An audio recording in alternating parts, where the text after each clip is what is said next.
Good morning student. आज हम लोग कोण के आधार पर त्रिभुज को पढ़ेंगे। किसके आधार पर? कोण के आधार पर।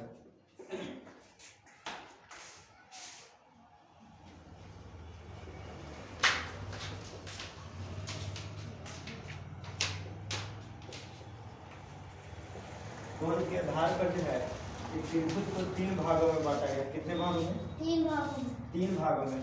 तो सबसे पहले हम लोग पढ़ लेते हैं कि पहला भाग क्या है। तो पहला कोण के आधार पर बोलते हैं समकोण त्रिभुज। क्या बोलते हैं? समकोण त्रिभुज।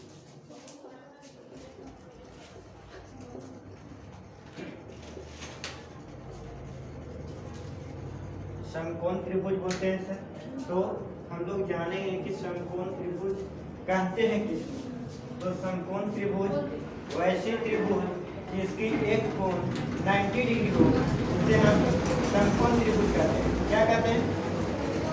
समकोण त्रिभुज कहते हैं जिसकी एक कोण 90 डिग्री हो उसे हम समकोण त्रिभुज कहते हैं। जैसे सर देख लीजिए,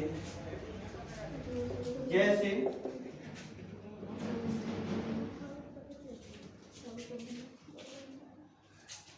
एक कोण 90 डिग्री बना दिया सर। देखिए ध्यान दीजिए,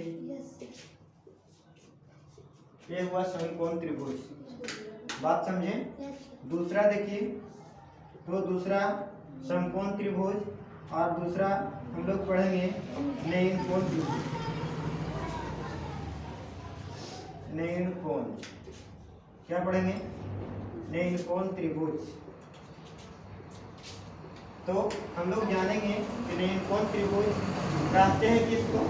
तो नयन कोण त्रिभुज वैसे त्रिभुज जिसके एक कोण 90 डिग्री से कम हो। बात को समझें? कम से कम एक कोण 90 डिग्री से कम हो तो उसे हम क्या कहेंगे?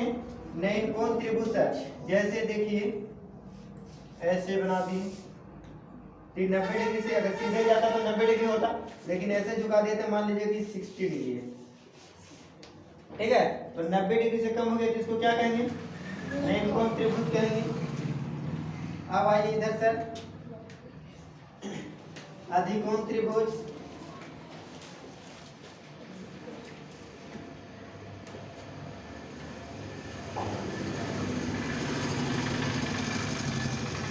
अधिकोण त्रिभुज किसे कहते हैं? तो वैसे त्रिभुज जिसकी एक कोण 90 डिग्री से अधिक हो उसे हम क्या कहेंगे? अधिकोण त्रिभुज कहेंगे सर। तो देखिए कि कैसे अधिक होगा सर।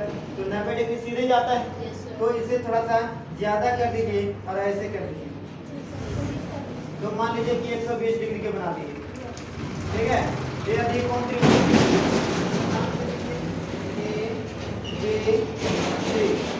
बात को समझे?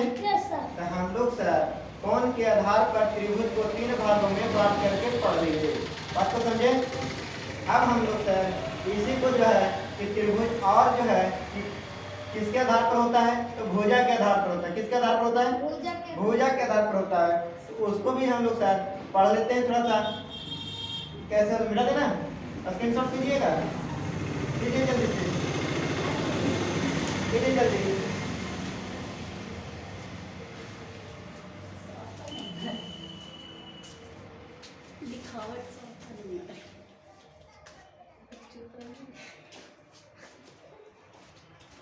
हो गया?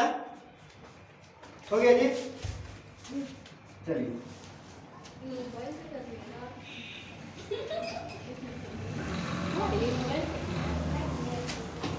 अब सर हम लोग पढ़ेंगे भुजा के आधार पर त्रिभुज को कितने भागों में बांटा गया। तो भुजा के आधार पर थोड़ा पढ़ लेते हैं सर। सेकेंड, भुजा के आधार पर। ठीक है, तो भुजा के आधार पर थोड़ा सा देखेंगे। तो पहला देखते हैं कि भुजा के आधार पर क्या बोल सकते हैं। तो पहला सर समबाहु त्रिभुज। समबाहु सर, समबाहु के मतलब होता है सम इस बराबर और बाहु के मतलब भुजा। मतलब कि सभी भुजा बराबर होगा तो उसे कहेंगे समबाहु। बात को समझे?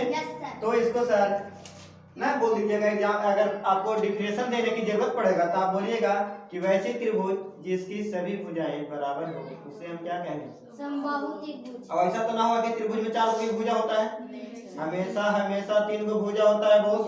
ठीक है, तो तीनों भुजा बराबर होगा सर। तो मान लीजिए कि ऐसे भी हो सकता है, ऐसे भी हो सकता है, आप ऐसे भी बना दिए हैं, कोई बात नहीं, लेकिन बराबर होना चाहिए। ठीक है, तीनों भुजा बराबर रहेगा तो क्या कहेंगे? समबाहु त्रिभुज कहेंगे सर। तो एग्जाम्पल हम लोग फिगर से समझ लिए हैं। ठीक है, अब थोड़ा अगला त्रिभुज पर आते हैं कि दूसरा क्या हो सकता है। तो समद्विबाहु, समद्विबाहु,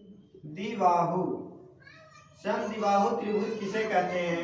तो वैसे त्रिभुज जिसकी दो भुजा आपस में बराबर हो तो उसे हम क्या कहेंगे सर? समबाहु कहेंगे सर। तो देखिए इसका भी एग्जांपल सर क्या इसे होगा सही। तो मान लीजिए कि ऐसे बना दिए, तो इसमें अगर ई भुजा बराबर हो गया तो इसको कहेंगे समद्विबाहु। क्या बोलेंगे? समद्विबाहु। जैसे आपको मन कर रहा है कि ये त्रिभुज नहीं सर, हमको कोई आप दूसरा त्रिभुज पर सिखा दीजिए ना, तो लीजिए इस पर भी अगर ई भुजा अगर बराबर हो गया, कोई जरूरी नहीं है कि ई भुजा, आपको मन कर रहा है कि ना सर हमारा ई भुजा बराबर करेंगे तो क्या समद्विबाहु नहीं बनेगा? तो बनेगा बाबू, कोई दो को आपस में बराबर होना चाहिए। बात तो समझे? तो समझिए। अब सर तीसरा विषमबाहु, तीसरा का नाम है विषम